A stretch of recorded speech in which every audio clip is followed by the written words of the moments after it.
Hello and welcome to the last installment of our six-part Parent University Exploring Restorative Practices with Nathan Maynard. We hope you found this series both informative and practical to improve our parenting skills.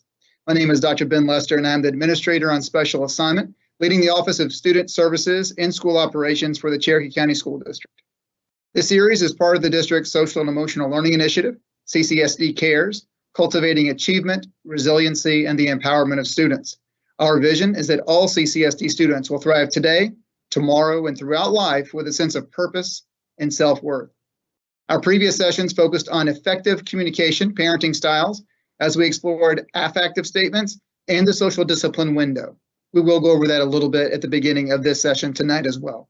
We are implementing some of these practices and strategies in our schools and want to make sure that you, the families, have an opportunity to learn about them and make connections between home and school to best support the social and emotional wellness of all children.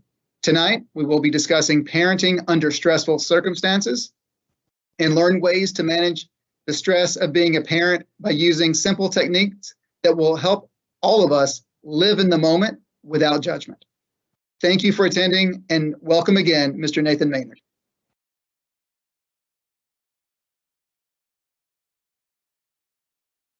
Good evening, everyone. Again, thank you, Dr. Lester, for that introduction. Again, my name is Nathan Maynard. What we're going to be talking about this evening is mindfulness and how to really bring this to our families because we want to stay regulated, we want to stay centered in ways that we can really bring this in tangible actions back into our home.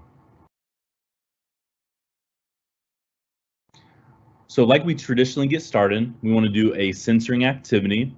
We're going to just go back to the basics, and this was something that we did at our intro session just so we can make sure and have this one down. So if you feel comfortable, go ahead and just close your eyes. We're just going to be doing 5 deep breaths together, just to get ourselves regulated. So let's go ahead and start in with a big deep breath in with our nose. Hold it. 1, 2, 3. Out with our mouth. 1, 2, 3. In with our nose. 1, 2, 3. Out with our mouth. 1, 2, 3. In with our nose. Hold it. 1, 2, 3. Out with our mouth. 1, 2, 3. 2 more. In with our nose. Hold it. 1, 2, 3. Out with our mouth. 1, 2, 3. Last breath. In with our nose. Hold it. 1, 2, 3. Out with our mouth. 1, 2, 3. Go ahead and open up your eyes. Thank you guys for doing this. So now we're going to go ahead and get started with our welcome circle. In this welcome circle, what I'd like us to do is if you are tuning in live, I'd like you just to go ahead and answer this into the chat. This is going to help us sort of get our minds wrapped around, mindfulness and how we can really bring this back. The question that I'd like us to answer in the chat is how do you regulate yourself? So when you start becoming stressed out, a situation happens, what do you do to center yourself? Dr. Lester, if you don't mind sharing yours first while people are coming up with their answers in the chat. Absolutely, Nathan. One of the best things that I do in terms of practice for self-regulation is exercise. I'll go for a walk, I'll run, but especially outside.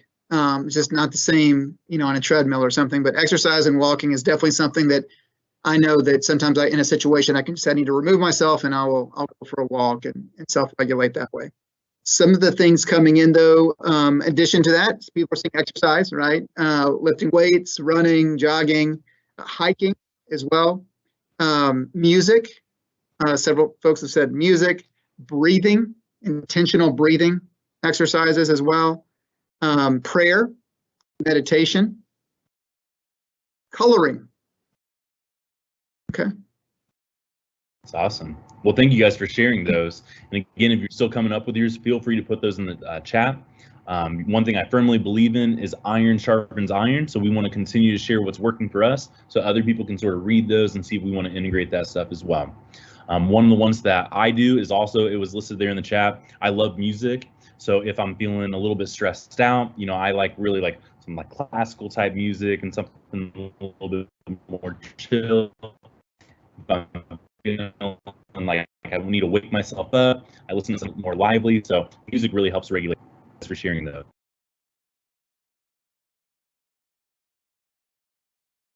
All right, so now what we're going to do now is we're going to do just a quick review over what we talked about during our last session, which was family effective communication.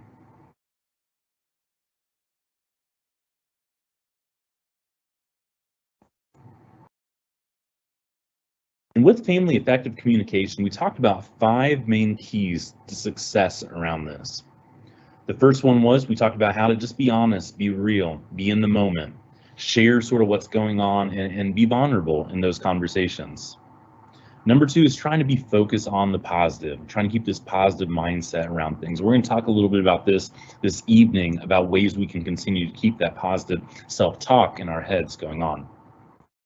Next one was be a good listener, and we're going to talk about here shortly some barriers to that effective communication. We want to really pay attention that when we're being a good listener, we're listening to hear what the other person's saying. We're not just listening to respond to what the other person's saying. Number 4 is be aware of verbal and nonverbal communication and what this looks like. We looked at Dr. Mirabib's study that said only 7% of the spoken word is what makes up communication, and the rest of it is nonverbal communication. We talked about the importance of how we say things, our body posture, our eye contact, what we do when we're communicating something, because all of that goes into effective communication with those nonverbal skills. And number 5 is be empathetic. When we're being empathetic, it's focusing on sort of the awareness around other communications. Now, with the barriers to effective communication, some of the tips to being those barriers of effective communication are listed up there on the screen. One is once we start judging a situation and having something take place where the other person even feels like we may be judging, it sometimes shuts down that communication. If we don't create a safe place for communication with our kids and with our family, it ends up being a spot where sometimes we're not going to get the full story, or someone's not going to feel comfortable coming to us around a situation. One thing we really want to do is create healthy structures around this safe communication, and this first step is not to judge. Number 2 is to be present. If we're not being present in the moment, what is that showing with our nonverbal communication, our verbal communication, and even our thoughts when situations are occurring? I may act like I'm listening, I may respond like I'm listening, but if I'm not present in my head, I'm not going to retain that conversation. And if my son's trying to communicate something with me and I'm not retaining that information, how's my son going to feel next time he's trying to communicate something with me? Is he going to feel safe communicating something with me? Or is he going to be thinking in his head, my father's not listening, so why am I even saying this? And again, we're trying to create this safe family dialogue. Number 3 is unwanted advice. And again, this is something that I've struggled with specifically over the years, is I'm a fixer. When a situation's occurring, I want to give advice. I want to try to fix it. I don't like problems laying out there. I want to continue to work towards things. So when we start to trying to fix things before we get that permission, what ends up happening is it's just unsolicited advice. And when we're giving unsolicited advice, it's not really received well. So we want permission to have those conversations and permission to share how to sort of fix things if this happens. Last one is we don't want to minimize feelings. Our kids are going to experience things at a different level than we experience things, and it's about the development of their brain. When, if your son or daughter has went through a breakup with a partner, there's a lot of sort of communications and thoughts around this. If we say, oh, just get over it, there's plenty of other people out there, you're going to meet someone else, we're not really justifying their feelings. So we don't want to minimize their feelings. We want them to sort of embrace those feelings and have positive ways to work through this. We want our kids to understand that emotions and feelings are normal. It's how we respond to them that can be good or can be bad with situations. Anger has utility. When I get mad, there's good things that happen from this anger. But if I do something bad with my anger, that's when that becomes something bad. A lot of times our kids are trying to normalize what I should do, what I shouldn't do with their feelings. So we want to not minimize how they're feeling in a situation, let them embrace that feeling and come up with healthy ways to cope with what they're dealing with their feelings.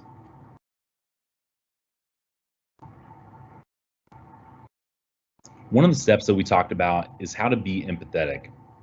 And when we're empathetic, we are really trying to focus on how our actions are affecting someone else, why someone did the way they did.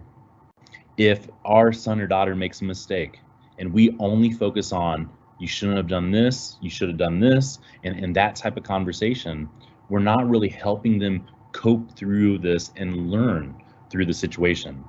We talked about really early on with restorative practices, it's an opportunity for us to learn and to grow through situations. We don't want to just work on the reactive side of things. We want to understand why things happen. If someone kicked the back of your chair in class and you turn around and you hit them, again, hitting them is not the appropriate thing. So when I'm talking to my son when they get home, I'm going to say, you didn't do the right thing. But if someone was kicking the back of my chair, I would be upset too. But can we talk about ways that we can maybe deal with this in the future? So making sure that we're going through and we're working through this to create opportunities to learn through situations. And that's where the growth happens, through being empathetic. Next, we're going to talk about the social discipline window. And with this social discipline window, how to really bring this to our homes, not just with our communication, but really with our interactions through anything that we're doing, through these family meetings that we talked about, through some of the redirections we talked about, even the proactive sides, what the social discipline window looks like. So with the social discipline window, on the left side, you're going to see the levels of control from low to high. On the bottom, you're going to see the levels of support from low to high, from left to right. First, talking about the top left corner. So the top left corner is the block that's labeled punitive. The block that's labeled punitive is talking about you're going to have a high level of expectations, high level of control, but low levels of support. That's what a punitive sort of relationship would look like. So if with our family dynamics, if there are situations that occur and we have high expectations, but we don't offer that coaching, we don't offer that normalizing of those feelings, those emotions, what we were just talking about, we're going to be in that punitive block. When we get into that punitive block, a lot of stigmatizing of you did this wrong, you shouldn't have done this, and labeling types of behaviors happen. There's not a lot of growth there. There's a lot of compliance. Compliance is short term though. We're trying to teach our kids how to have successful life skills, to be successful human beings down the road. Not just how to get through a year, not just how to get through a breakup or a situation at school or a situation in the home. We're trying to help them be successful down the road. So punitive is really about us and our compliance in that relationship, in that situation, because we're not offering high levels of support. So there's not that discipline with teaching tool. Down at the far right is the permissive. Down in that far right corner, the bottom right corner, the permissive block, that's when we have low levels of expectations, but high levels of support. That's when we start to excuse certain behaviors. Well, my son had a really rough day today at school, or a really rough day last night. He was going through something, and that's why he did what he did at school. If I was communicating it to his teacher as his parent, I'm excusing these situations. I'm trying to justify why they did what they did, because I'm offering my son a high level of support because I care about him. I love him. I want to give him this attention, and I want to show people I understand where he's coming from. I want you to understand where he's coming from. But if I'm doing that without those high levels of expectations, I'm stuck in this block of doing things for my son or daughter. When you're doing something for them, again, we're losing out on this teaching tool to help them be successful with these skills down the road. What we're trying to get to is the top right corner. That's high levels of expectations and high levels of support. When we offer high levels of expectations, we're teaching. We're showing our kids how to do things. We're going through limit setting. We're going through self-control. We're teaching them all these strategies and skills that we've talked about. But with high levels of support, we're also offering them high levels of caring and showing them love and attention, and when situations occur, how to work through things. So we want to really have both of those, and that's how we're going to get to that restorative set. We want to do things collaboratively. We want to have our kids take responsibility for their behaviors. We don't want to excuse those behaviors. We don't want to let behaviors slide. There's a lot of responsibility and accountability through restorative practices that we've talked about throughout these sessions. But again, we want to keep this high level of expectations and high levels of support. So we want to do something with them.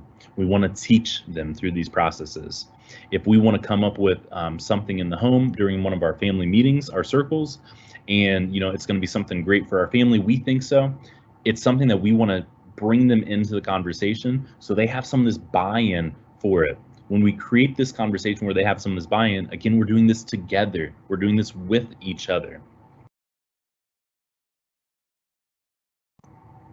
With the social discipline window, there's the behavior change process that comes along with going into that restorative block.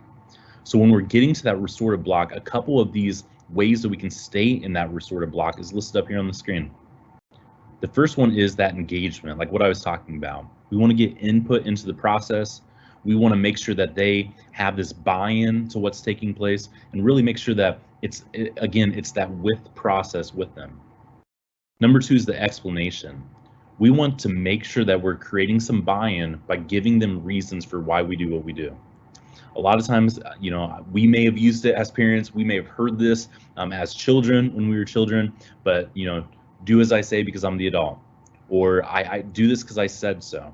A lot of times when we do this, we're not creating intrinsic buy-in, we're creating sort of this compliance. Just do this. And sometimes we say this because we're frustrated, we're upset. That's where some of this mindfulness strategies are going to come in handy so we can make sure we stay regulated. Again, through every time that we're having a discipline conversation or trying to get a behavior to change, we want to teach. We want to look at it as teaching opportunities, preaching our views, raising our voice, creating sort of this structured compliance without high levels of support, again, is doing something to our kids, and that's not going to help them be successful down the road sometimes. That's going to create them to be successful around rules and different authority figures in this, and we want to have this with those high levels of support to get to that coaching. The last one is expectation clarity. Make sure that we're communicating specific expectations and how to really have success through those expectations. So we co-construct some expectations together, again, a with process.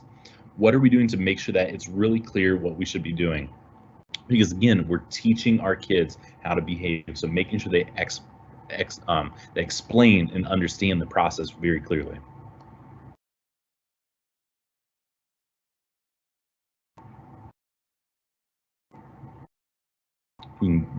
So the next one is, this is just a question. And Dr. Lester, I'm going to ask this question, and then if you want to answer first, while people are coming up with their answer into the chat. So the question is, why is it important to do something with our kids instead of to our kids? So just thinking about some of the stuff that I was talking about, and you can talk about a specific situation, or just why is it important to do something with our kids instead of to our kids? Well, Nathan, my experiences both as an educator and parent, I think it gives kids a voice, a sense of skin in the game, so to speak, right? And you've mentioned this several times about this desire that we all have as parents and as educators to coach kids through intrinsic change. And I don't think unless it's a with process, that's not going to happen, right? So I think the with approach really lends itself to kids gaining that intrinsic desire for change.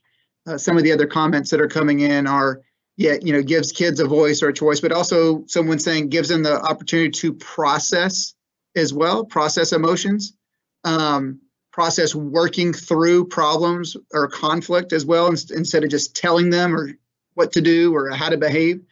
There's that teaching them the process is really as important too as the outcome sometimes. Developing a positive relationship with your child. Someone wrote that too, that with process is much more constructed together rather than just authoritative, like you've said before. That's great. And thank you guys for sharing those, and thank you for sharing yours as well, Dr. Lester. Again, feel free to keep putting those into the chat so we can see those later and people can sort of collaborate around this. So now we're going to get into mindfulness and how to really use mindfulness to stay in the present moment and trying to stay positive as much as possible. So we're going to go over 5 different strategies that we can sort of integrate this into our daily routine. And they're easy strategies. They're just things that we can be remembering and sort of work through when situations do occur. So first, the definition of mindfulness. Mindfulness is the idea of learning how to be fully present, engaged in the moment, aware of our feelings, our thoughts, things that are going on in our head, without judgment, without distraction. We want to be thinking about how to put ourselves in the moment. A lot of times if we felt stressed or we've had situations occur, we want to make sure that we're really focusing on being present into that moment. With being present in that moment comes one of my favorite quotes around mindfulness, and it's from Dr. Bruce Perry. It's listed up here on the screen. A dysregulated adult can never regulate a dysregulated child. I've said this before in one of our previous sessions. We want to be thinking about when we start to become dysregulated, we've got to get ourselves regulated first before we try to regulate our kids. If the plane's going down, what do they say? Put your oxygen mask on first before you help out other people. If you start passing out, you're not going to be able to help out anybody else. If you start to become dysregulated, you're not going to be helping out anybody else. And sometimes you may be actually escalating that situation. We also want to be thinking about the brain development of our kids and where they're at. We talked about earlier that the fully developed female brain is not developed until 21 to 23. The male brain is 23 to 25. So thinking about our kids, whatever age they are, if they've got an underdeveloped brain, they're going to be regulating themselves much different. We're not going to be able to have a back and forth conversation like we would a fully developed brain with one of our family or friends or someone else that we're talking to. So when we're talking, we want to make sure that we stay regulated so we can function and we can be present and support processes of that learning with our kids.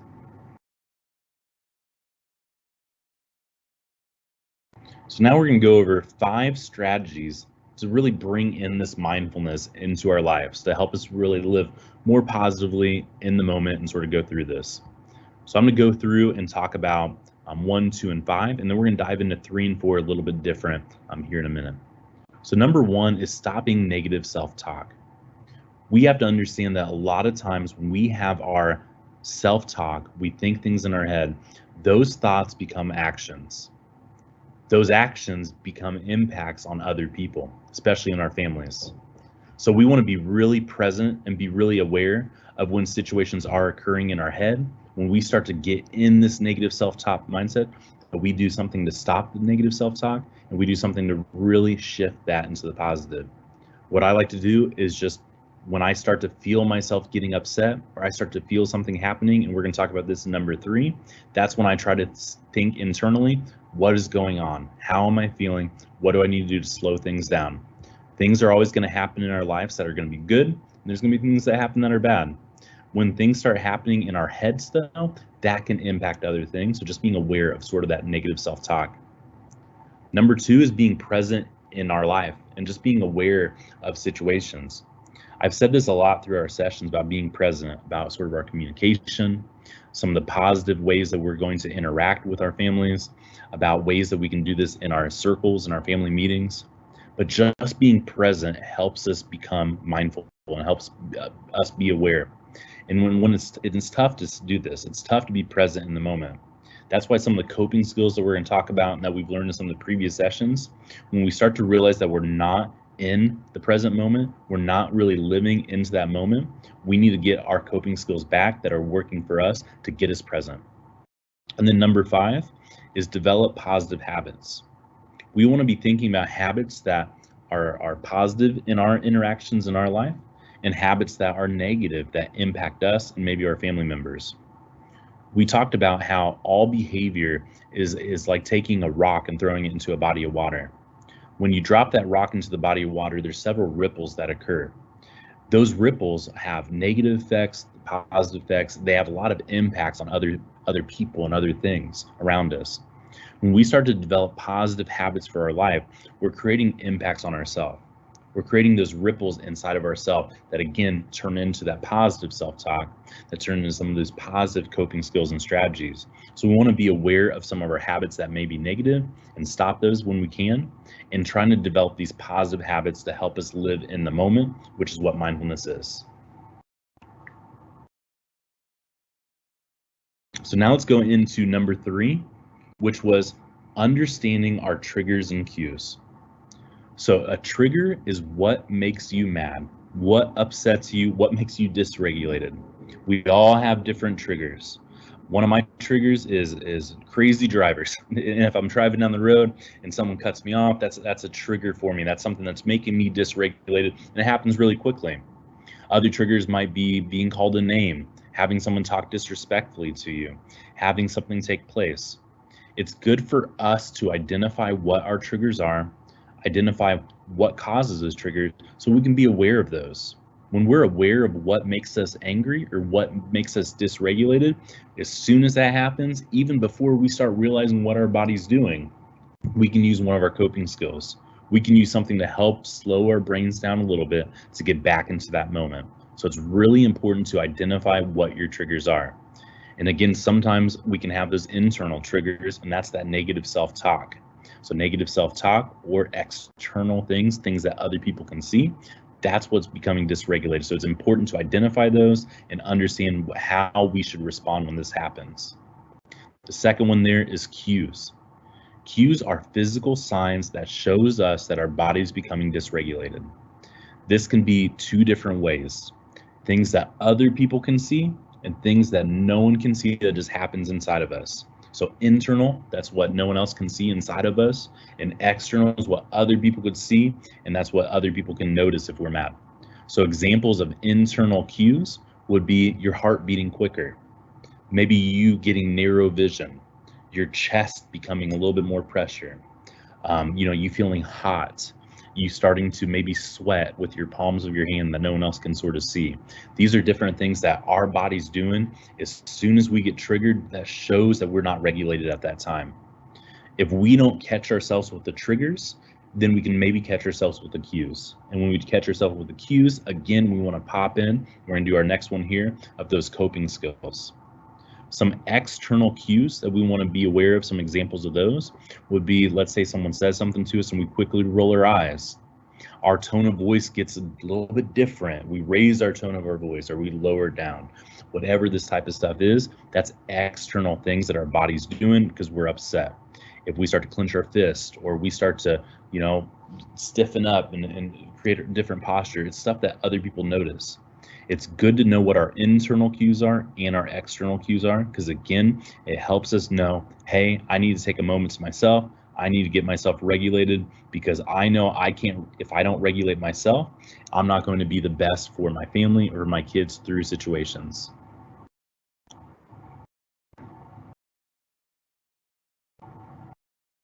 So one thing we can do with our family meetings, our family circles, is coming up with and sort of explaining to our families what triggers are, that's what makes us mad, and what cues are, how our body's showing when we're mad. It's great to do this during a family meeting and having each person sort of come up with their lists of their triggers and their cues. But I want to ask you guys, again, just answer this in the chat. Why do you think this is helpful for everyone else in our family to know what our triggers are and our cues, and for us to know the rest of our family's triggers and cues? And Dr. Lester, if you want to start us out with sort of what you think with this one too, why do you think it's important for our family to understand our triggers and our cues so we all understand each other's?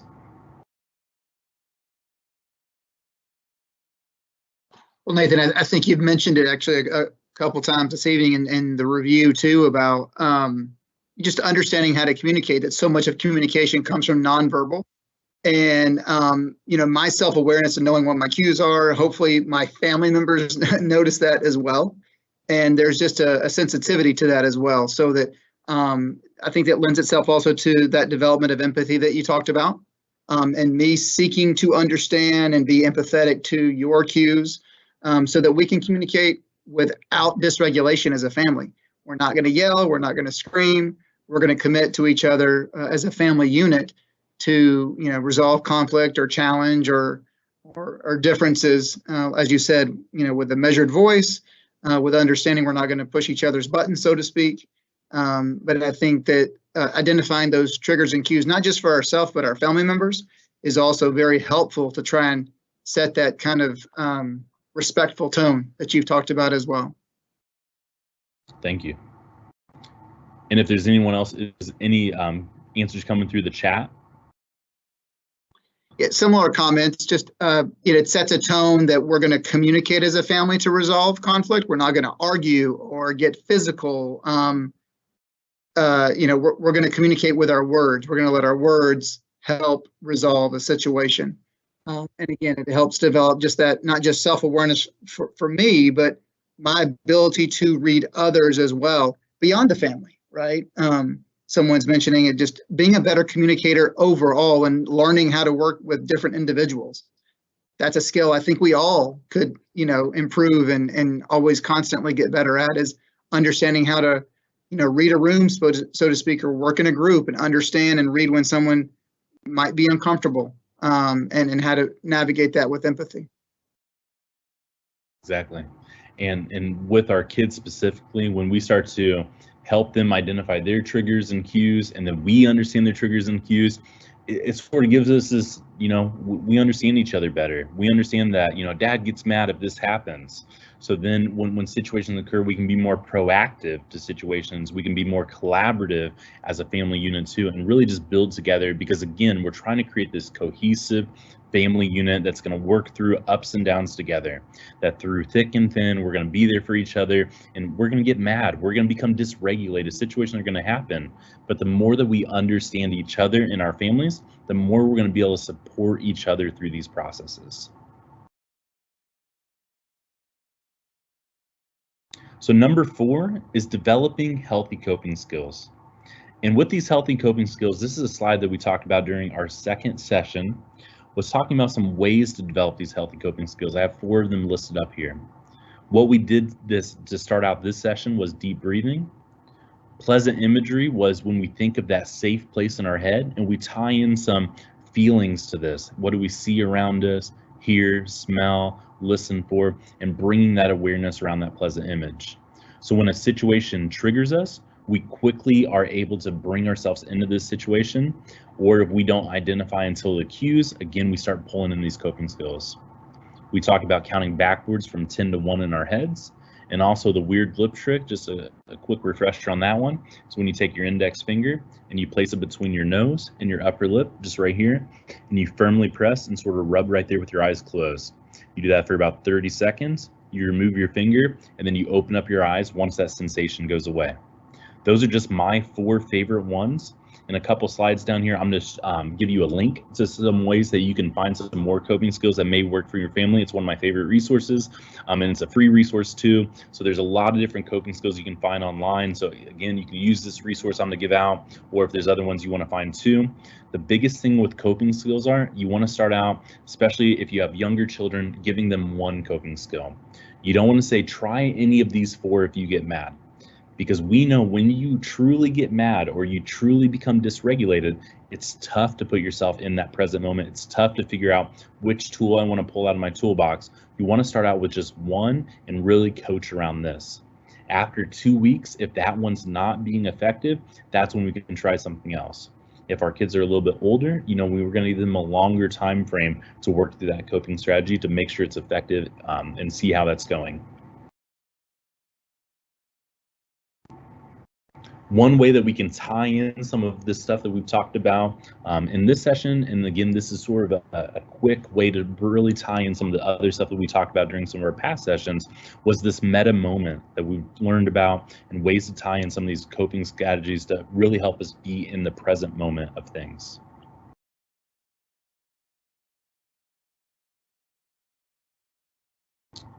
As a refresher to this meta moment, there's an explanation up here on the screen. It's something that helps us slow down between being triggered and between responding to situations. And we talked about this acronym of PLAN, P-L-A-N, and what this looks like. The way that this helps sort of tie in everything that we talked about this evening was the first one, the pause, That's identifying that coping strategy that we're using in the moment for ourselves. This is us staying regulated as the adult. This is us putting our oxygen mask on first, us not escalating the situation or not being the best that we can. So the first thing, as soon as something triggers us, we're going to use our coping strategy. The second thing we're going to do is we're going to identify and listen for our cues. If I'm still having my heart beating out of my chest, I still have narrow vision, my palms are sweaty, I may need to do another coping strategy. I may need to walk away from the situation, but we want to make sure that before we respond and do this action at the next, we want to be regulated. The number 3 part is act. This is the one where we really have intentionality about what we're trying to get from this interaction. What do I want to get from this interaction? If we go into an interaction sort of blind, we're not going to have the best effects sometimes. Maybe we will, maybe we won't. But the more intentionality we have, the more we're setting ourselves up for success. If someone cuts me off down the road, which I have let you guys all know that that's a trigger of mine, and I start honking and getting upset and yelling out my window, what am I hoping to get from this interaction? And if I'm not going to get what I want from this interaction, why am I doing it? What am I teaching during this time? I can really help bring myself back in the present moment, and then I may do something different. Or let's say that my son does something that upsets me and I need to address it. What am I hoping to get from this interaction? Again, just setting ourselves up for success, keeping that oxygen mask on, because we're identifying sort of how we respond to situations. After we've done our coping strategy, we've identified if we need to do one again because we know our cues. We think about our intentionality. That's when we do our action and able to sort of integrate this in.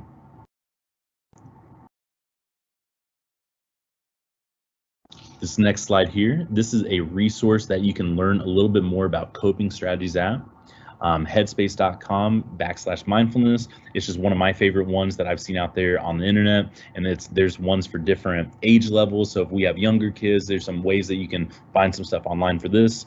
If we're thinking about ourselves, there's some ones for older adults as well for what we're dealing with in situations. But again, this is just a good resource. So if you don't like those 4 coping skills that we were talking about today, there's ways that you can find other ones online. The biggest thing is you're going to find a plethora of resources out there, and there's a lot of great stuff. You just want to find what works best for you and what works best for your family in situations. Again, we want to do this as a with process, like that social discipline window. So when we're learning this sort of stuff, this is great ways to bring this into our family meetings, our family circles, talk about our triggers, talk about our cues. Let's come up with some fun coping skills that we're going to try. And then checking in. So next time we do a family meeting, who's used one of their coping skills and how did that work? Again, we're trying to create this collaborative process that we've learned about through all these sessions, so we can be not just censored, but teaching through all of our interactions.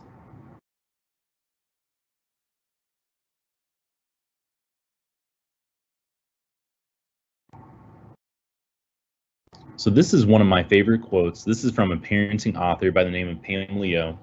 And this is what I'm going to sort of end us with before we get into our questions for this evening. I want us to think about our time spent, and I think Pam sort of sums it up with this quote. It says, we spend the time meeting our children's emotional needs by filling their cup with love, or we spend time dealing with behaviors caused from their unmet needs. Either way, we're spending the time. When we're thinking about these restorative practices that we've learned through these sessions, when we think about ways to center ourselves with these mindfulness, ways to have these family meetings and circles and do all of this great stuff, it takes time.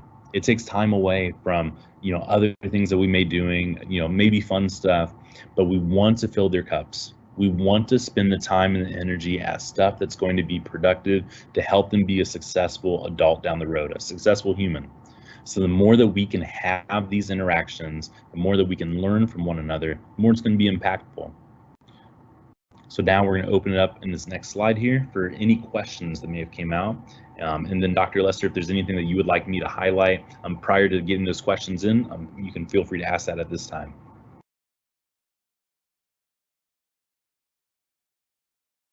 Thank you, Nathan. I did have a question about something you mentioned a moment ago. Well, I guess when we first started the discussion about mindfulness, this idea of every emotion having utility, right? You said that anger has utility.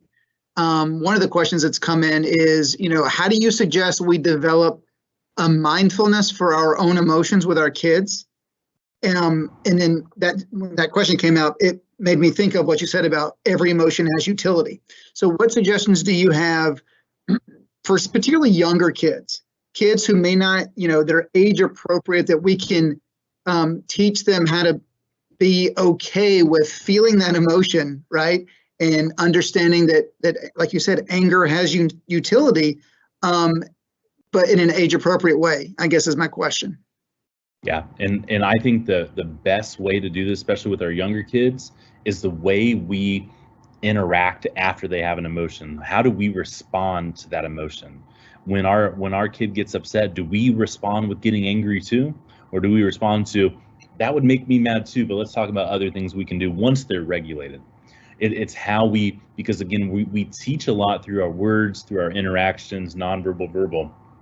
But we teach even more through the way that we respond to situations. It's sort of this mirroring effect of our teaching. So the more that when a situation occurs too, having our kids see us stay regulated. If I'm driving down traffic and I'm in the car with my son Asher and he sees me get an immediate trigger, he sees something happen and I respond to that situation, but I respond to it in a way that says, man, that really made me upset, but I don't do anything that's sort of gonna teach him negative coping skills, negative strategies. That shows him that my father got upset, rightfully so. We almost got, cut off. This happened, but he didn't respond to this in this way.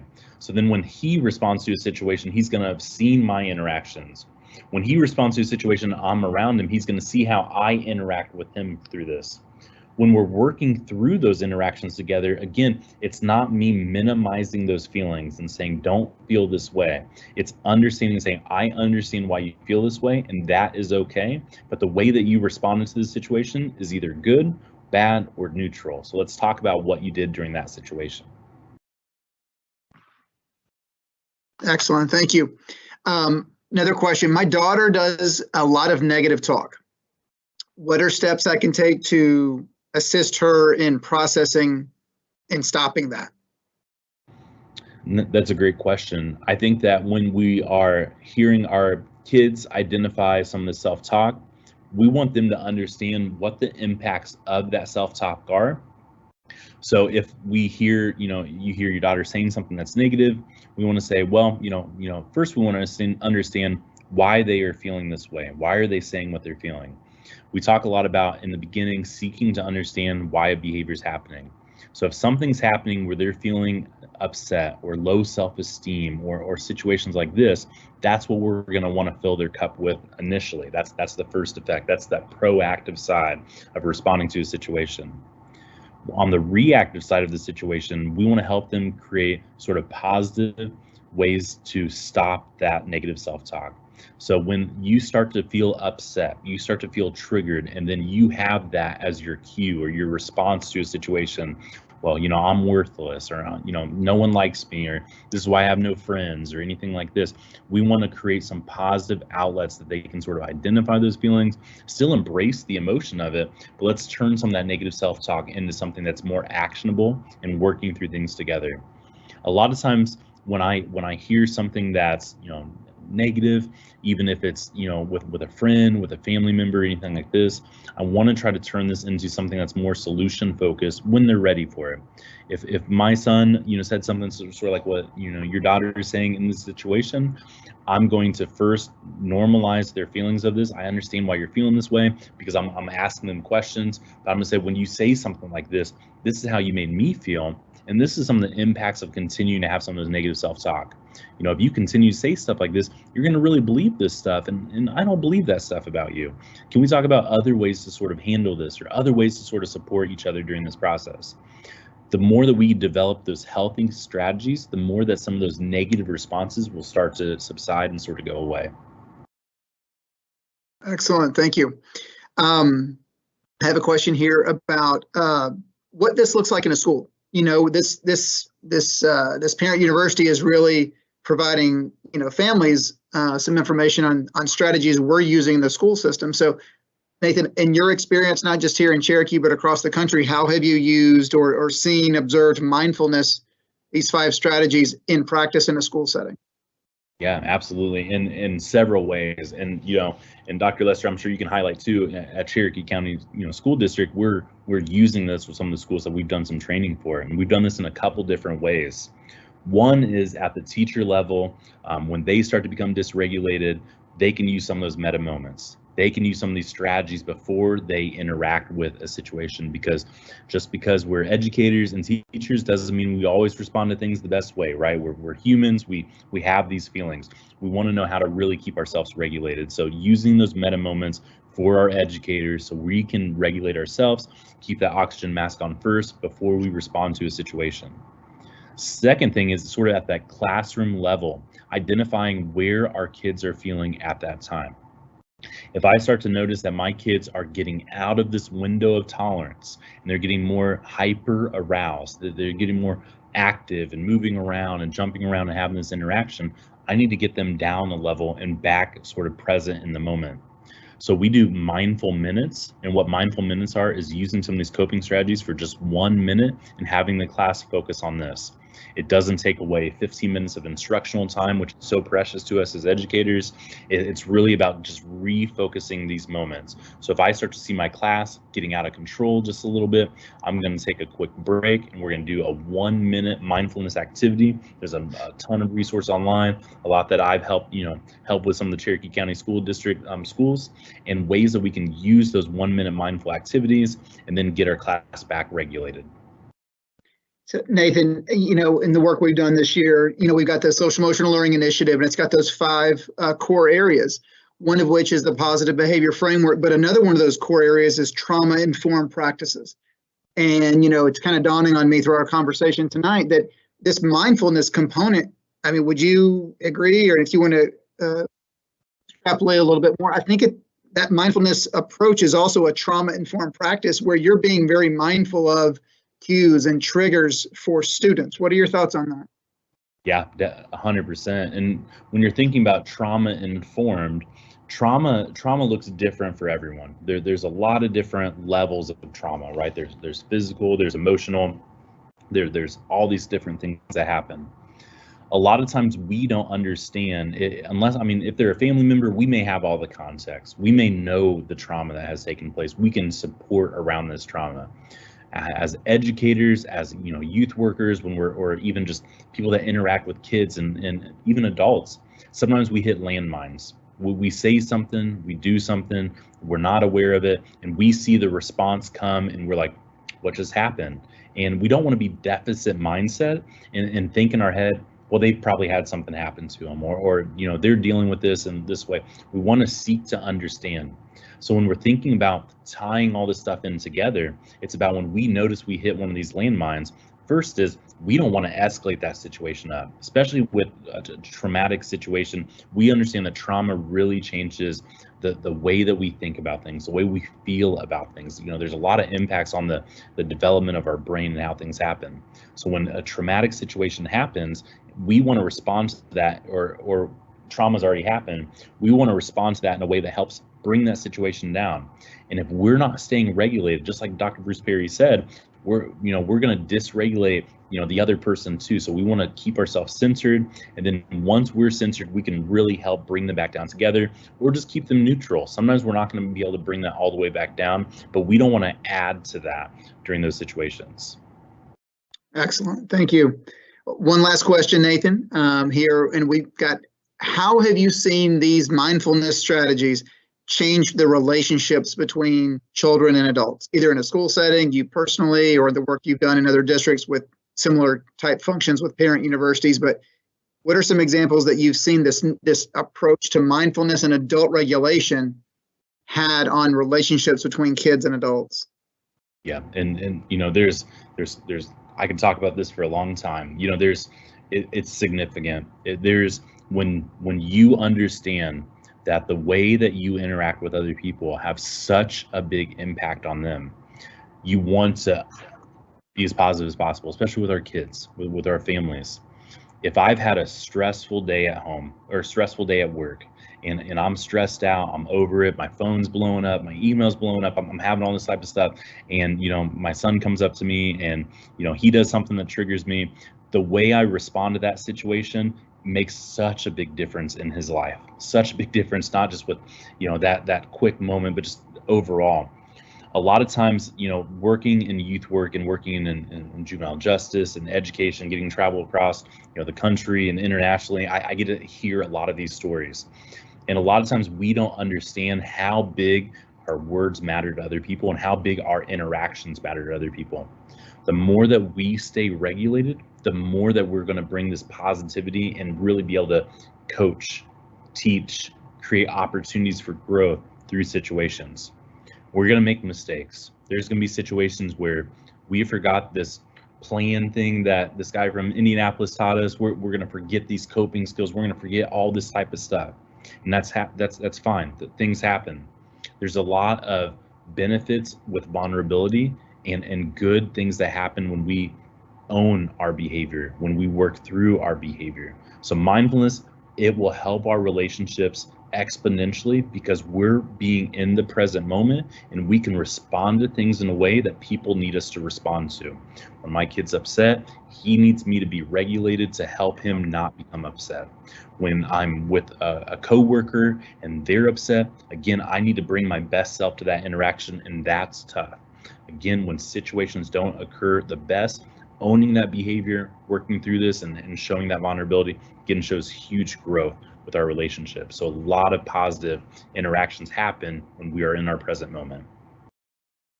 Excellent. Thank you, Nathan. That was our last question. I'm going to let you have a couple of closing comments and then I'll wrap us up. Yeah.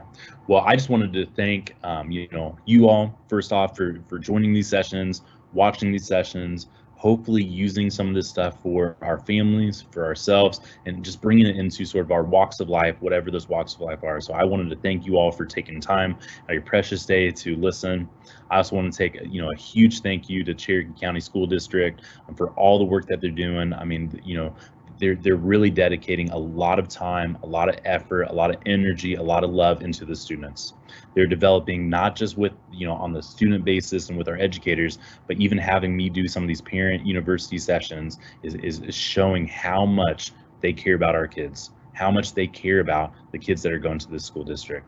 So just hats off to Cherokee County School District. Again, thank you for letting me be a part of it. And thank you so much for bringing this to the families there in the district.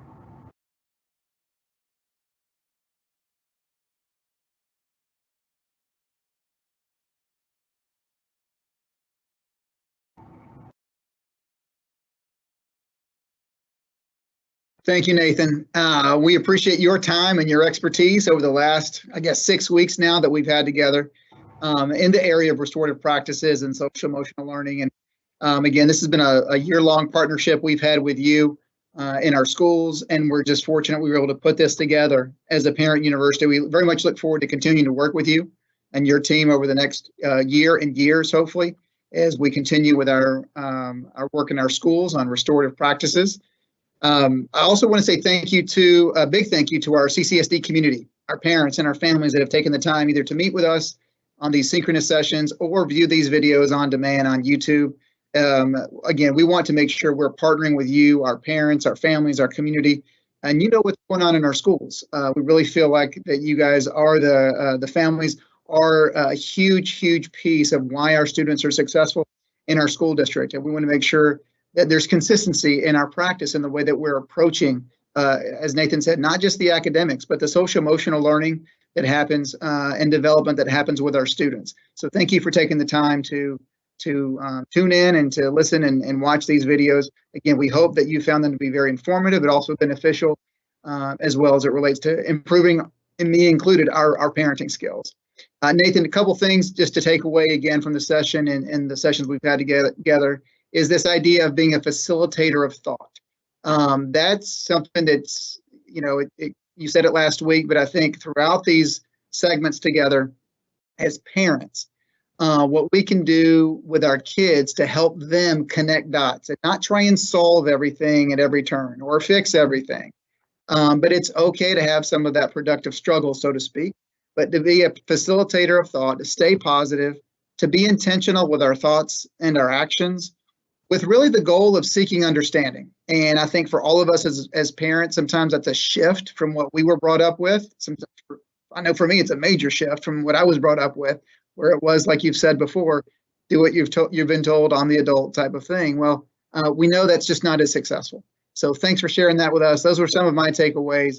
Families, again, thank you for taking the time to tune in and to check this series out. We look forward to producing more Parent University series in the future as well. So Nathan, on behalf of the district, thank you again. Families, thank you. Thank you for joining us. Stay safe and be well.